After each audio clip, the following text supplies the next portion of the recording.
So Desert Calm Achievement Award, that sounds like a retrospective of just the most amazing work ever. You certainly have made some great films over the years. What do you think it was about the King's Speech that made people say? I think the magic of storytelling it's a bit of a mystery.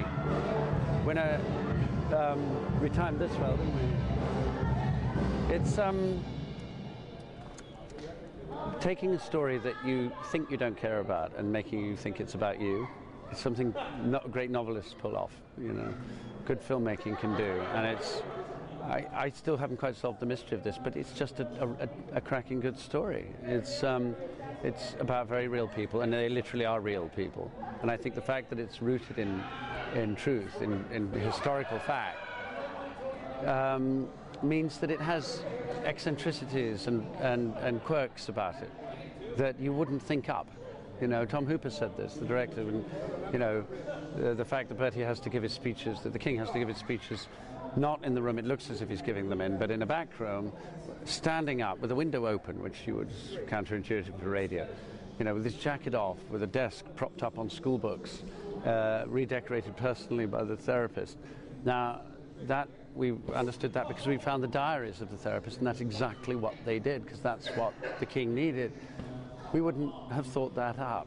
Now, that's just one example of all sorts of little textual details that I think that fills it up. And you know, I've read all kinds of books which I think, you know, this area of life wouldn't interest me, and by the time you're 10 pages in, nothing could interest you more, and I think it has that quality. You said that it's about finding a role and finding in it somewhere that makes you believe that it's about you. Was there anything about this role that you could identify with, or that you did by the end of the filmmaking process? Yeah. I mean, it's hard to decide what. Certainly not being a member of the royal family, but maybe that's all a bit of a myth anyway. If you're a member of the royal family, you may not feel like a member of the royal family. In many ways, you just, you know, you feel like a person with a person's struggles, and your domestic problems are still domestic problems. This is about a man who's consigned himself to the shadows. He's reached midlife, having written himself off, and he struggles to communicate. He has problems with intimacy. Now, that you don't have to be, you know, the second son of the heir apparent in 1937 to have those problems. That list of problems can apply to an awful lot of people. And I think there are certain things which are contagious in storytelling. I think fear is contagious, as is laughter. You know, if a very, very frightened person can make you feel frightened. You know, a very witty person will make you laugh. And those things are sprinkled through the story. A very warm person makes you feel warm.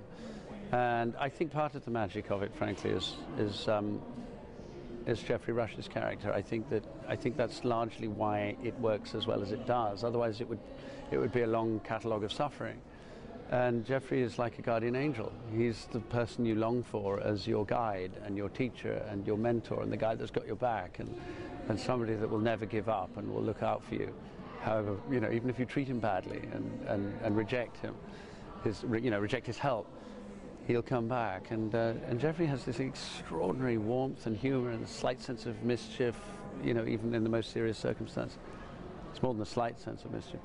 And I think he's, in some ways, I really think he's the heart of it, and why it works so well. It sounds like this was a group experience. Do you find that it's more interesting to be a part of films in which you're really brought up by other supporting characters, or even ensemble pieces? I was just thinking of one of my favorite movies that may not be quite as serious, but Love Actually is really a movie that strikes a chord with a lot of people because, as you said, they can see themselves in any one of those characters. Yes, it's certainly easier if you're working with a group, because we feed off each other. I mean, you get a lot of it for free, really. If you've got a brilliant actor opposite you, you know, I think there's a myth among bad actors that a good actor will show you up as bad.